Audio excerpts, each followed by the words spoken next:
The phone rang at 3:47 a.m. I was sitting in my tiny apartment, eating instant ramen and wondering if I'd have enough money for rent next month. The caller ID showed a number I didn't recognize, but something made me answer. "Is this Sarah Mitchell?" "Yeah, who's asking?" "This is Director Harrison from the FBI. We need you in Washington. Tonight." I almost laughed. 3 hours earlier, I'd been cleaning toilets at a gas station while customers whispered behind my back about the military reject who couldn't even make it through basic training. Now the FBI was calling me. "I think you have the wrong number," I said. "Negative. We know exactly who you are. Ghost operator. Pack light. A car is already on its way. Ghost operator." Nobody had called me that in 5 years. Nobody was supposed to know that name even existed. My hands started shaking as I realized my past had finally caught up with me. The same past that everyone in this small town had mocked me for. The same past they said was just another one of my lies. They were about to learn how wrong they'd been. Let me take you back to where it all started. Millbrook, Pennsylvania. Population 2,847. The kind of place where everyone knows everyone. And if you're different, you're automatically wrong. I was different from day one. While other kids played with dolls, I was taking apart radios to see how they worked. While they watched cartoons, I was reading military strategy books. By age 12, I could field strip an M16 faster than most adults, thanks to YouTube videos, and an obsession with precision that nobody understood. "That girl ain't right," Mrs. Henderson would whisper at the grocery store, loud enough for me to hear. Always talking about joining the military like she's some kind of soldier. Girls like her don't belong in combat. At 17, I walked into the Army recruitment office with perfect test scores and a determination that scared even the hardened sergeant behind the desk. But when I showed up for basic training at Fort Benning, reality hit like a sledgehammer. I wasn't built like the other recruits. I was 5'3" and 115 pounds, with a voice that cracked under pressure and hands that shook when drill sergeants screamed in my face. While others powered through obstacle courses, I struggled with every pull-up. "Mitchell!" Drill Sergeant Rodriguez would bark. "You think this is summer camp? You think the enemy's gonna go easy on you because you're small?" But here's what nobody saw. While they slept, I studied. While they complained about the food, I memorized tactical manuals. While they wrote letters home, I practiced shooting until my fingers bled. It didn't matter. 3 weeks into basic training, they called me into the office. "Mitchell, this isn't working out," Captain Williams said. "You're holding back your unit. We're recommending discharge. Sir, please, give me another chance. Some people aren't cut out for military service. That's not a failure. It's just reality." But it felt like failure. The bus ride home was the longest 6 hours of my life. Walking down Main Street the day I returned was torture. Mrs. Henderson was coming out of the pharmacy, and when she saw me, she got that look, that mix of pity and satisfaction that people get when they've been proven right about your inadequacy. "Oh, honey," she said, loud enough for half the street to hear. "I heard about your little Army adventure. Don't you worry now. We all knew it was just a phase." Within a week, the entire town knew. Sarah Mitchell, the girl who thought she was going to be some kind of warrior, had washed out of basic training. She always was too big for her britches. Some people just need to learn their limitations. I took a job at Murphy's gas station on the edge of town.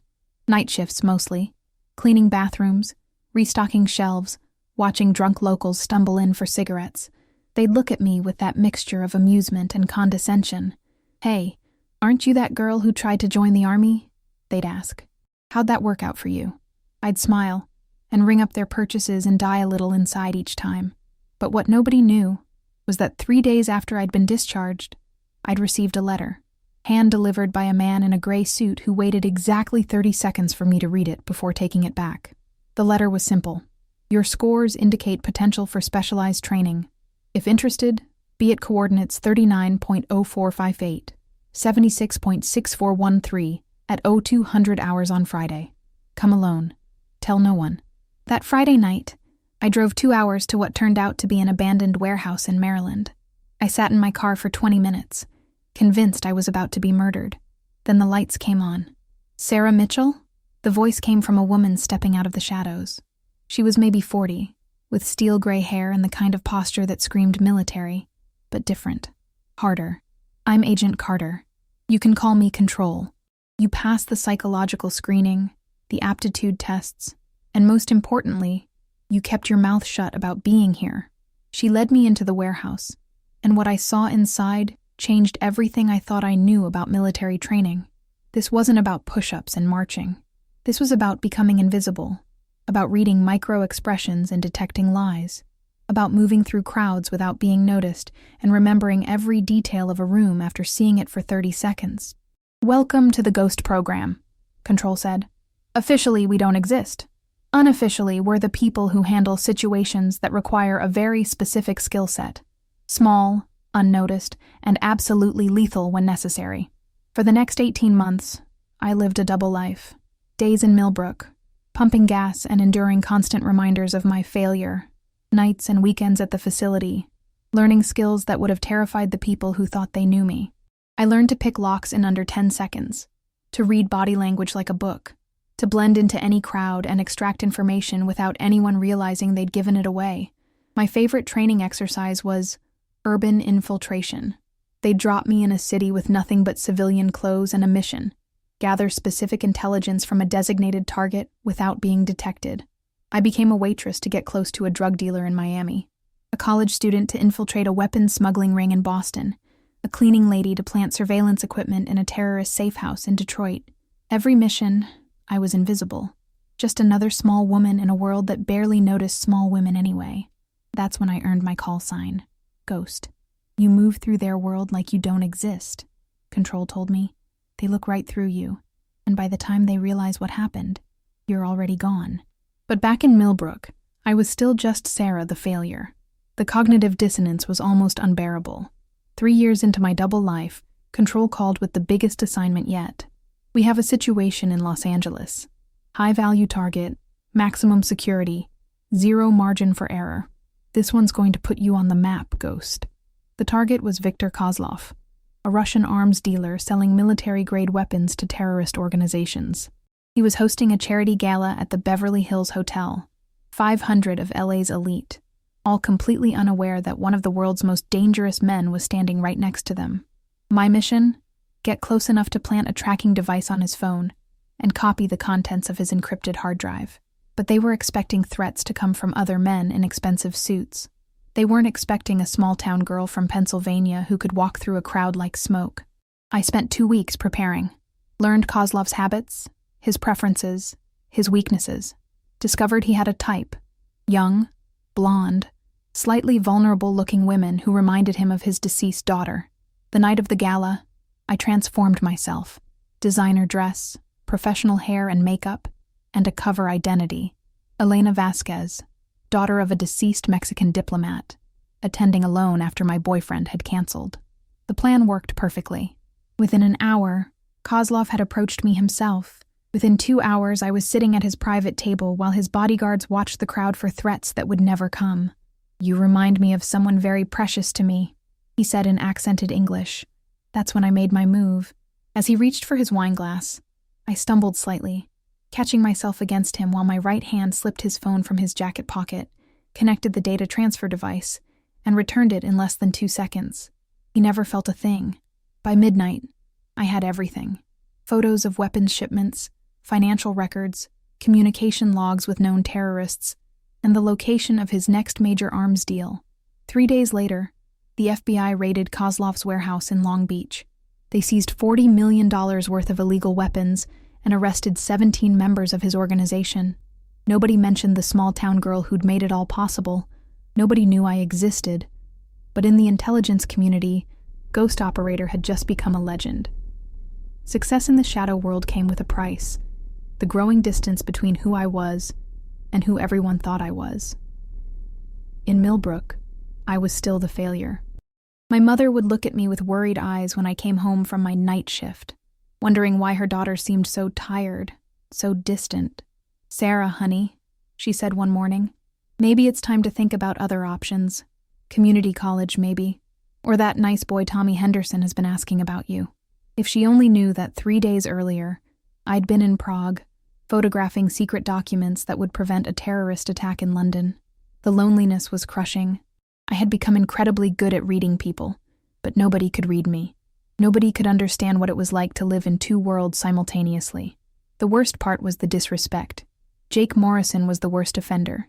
He'd been in my high school class, played football, dated the homecoming queen.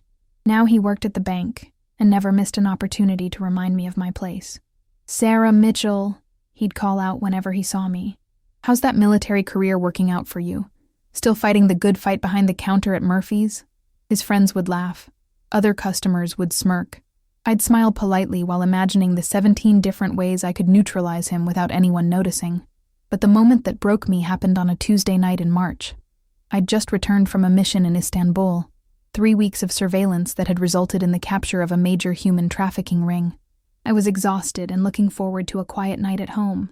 Instead, I walked into Murphy's to find Jake Morrison and 3 of his buddies filling up their trucks after a long night of drinking. Well, Jake slurred when he saw me. "If it isn't G.I. Jane herself. Tell me, Sarah, do you ever get tired of pretending you're some kind of hero when we all know you couldn't even make it through boot camp?" His friends laughed. Other customers turned to watch, and something inside me finally snapped. That night, I made a decision that would change everything. I called control and asked for permission to do something that had never been done before in the history of the Ghost program. I asked for permission to reveal myself. "That's not how this works, Ghost," Control said. "Your cover is your protection. I need them to know. I need them to understand that everything they believe about me is wrong." "Why? What does it matter what a bunch of small-town people think?" "Because I'm tired of being invisible for the wrong reasons." Control was quiet for a long time. When she finally spoke, her voice had a tone I'd never heard before, something almost maternal. "You know what, Ghost? You've given this program 5 years of flawless service. You've prevented more terrorist attacks than most people will ever know existed. If you want to show your hometown exactly who they've been underestimating, I think we can arrange something." 3 weeks later, the setup was perfect. Millbrook's annual Veterans Day celebration was always held at the community center. This year, there would be a special presentation. The FBI was sending a representative to honor local veterans and discuss national security threats. What the town didn't know was that the representative would be asking for assistance from a local asset who'd been instrumental in several recent operations. The morning of the Veterans Day celebration, I called in sick to work. Instead, I drove to a hotel 2 towns over, where a team of federal stylists were waiting for me. When they were finished, I looked in the mirror and barely recognized myself. Gone was the tired girl in a gas station uniform.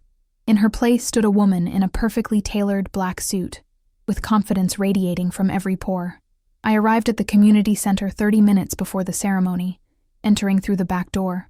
Control was already there, along with 3 other agents. "You ready for this, Ghost?" she asked. I looked through the window at the crowd gathering. 500 people from my hometown, including everyone who'd ever doubted me, dismissed me, or treated me like a cautionary tale. "I've been ready for 5 years," I said. The community center was packed beyond capacity.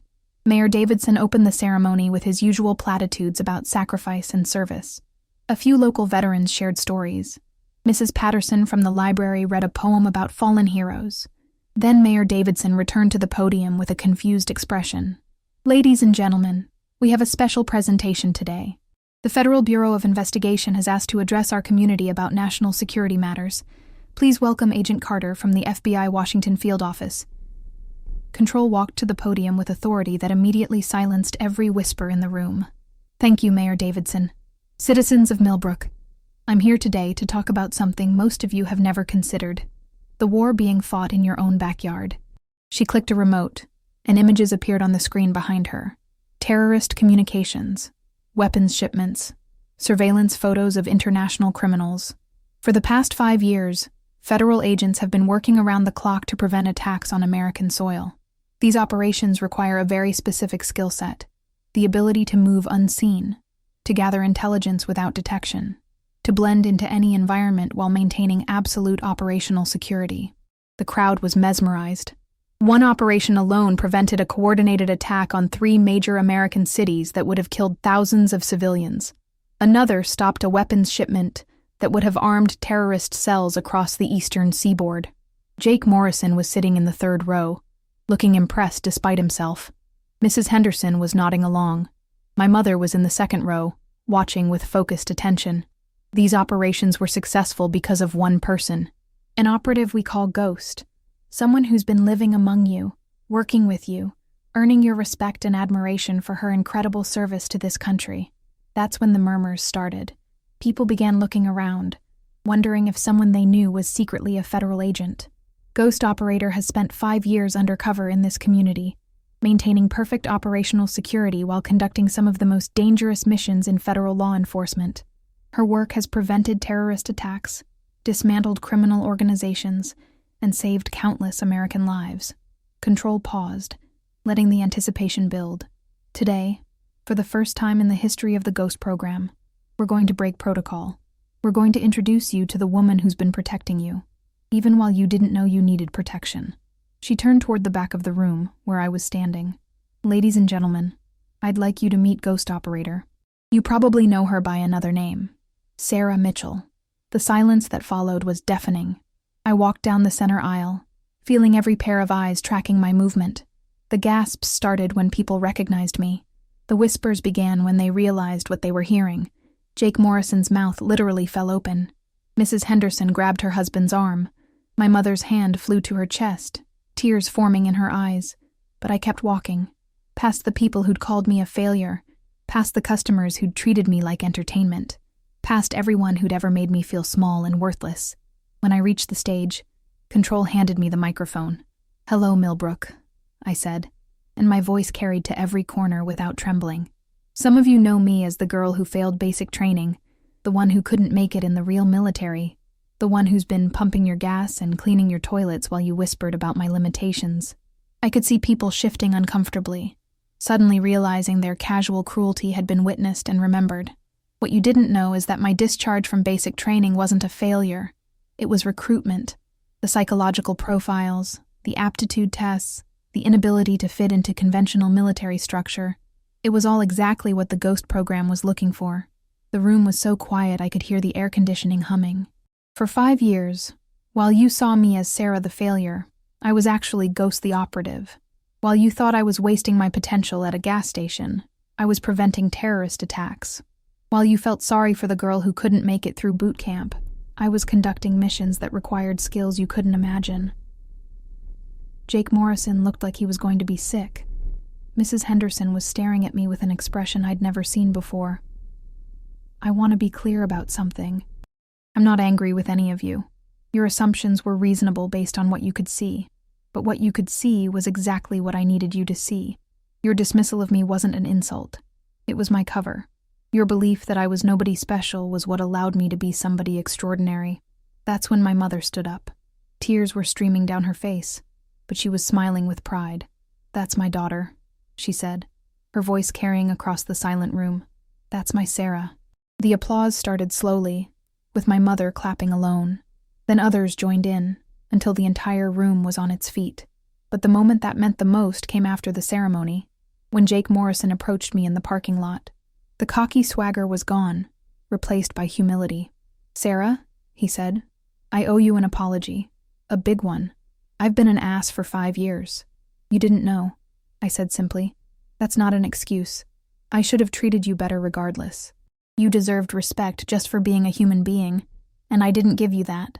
He extended his hand, and I shook it. "Thank you for everything you've done, for protecting us, even when we didn't deserve it." That night, my phone rang at 11:30 p.m. "Ghost Operator, this is Director Harrison. I heard about today's presentation." "Yes, sir. I hope it didn't compromise." "On the contrary. We've received 17 applications for the Ghost program since this afternoon. Apparently, showing people what invisible heroism looks like inspired others who thought they might have what it takes." I smiled. "And my status? You're being promoted. New assignment, new challenges, new opportunities to serve your country. But this time, you won't have to pretend to be someone you're not." The next morning, I walked down Main Street one last time as a Millbrook resident. But this walk was different. Mrs. Henderson was coming out of the pharmacy, and when she saw me, she stopped and smiled. A real smile. "Agent Mitchell," she said, "I just wanted to tell you how proud this town is of you. How proud we've always been, even when we didn't know why. At Murphy's gas station, my former boss had hung a sign in the window. Proud to have employed FBI agent Sarah Mitchell, Ghost Operator, an American hero. My mother was waiting for me at home, with coffee and tears, and a hug that lasted 5 minutes. I always knew you were special, she whispered. I just never knew how special. You raised me to believe I could be anything, I whispered back, even when nobody else believed it. That afternoon, I drove out of Millbrook for the last time, as its invisible protector and its visible failure, but I was returning to Washington as something I'd never been before, completely, authentically, proudly myself. The girl they said would never be anyone had become someone they'd never forget. My name is Sarah Mitchell. For 5 years you knew me as a failure. Now you know me as ghost operator. But most importantly, now I know myself as both. And I'm proud of every part of that journey. They said I'd never be anyone. They were wrong. I was always someone. I was just someone you couldn't see yet. And if you're listening to this story while people whisper about your failures, while they doubt your potential, while they treat you like you're nobody special, remember this. Sometimes being invisible isn't about being small. Sometimes being invisible is about being so extraordinary that ordinary people can't recognize what they're looking at. Your moment is coming. Your revelation is waiting. And when it arrives, the people who underestimated you will finally understand what you've known all along. You were never nobody. You were just somebody they weren't ready to see. Until now.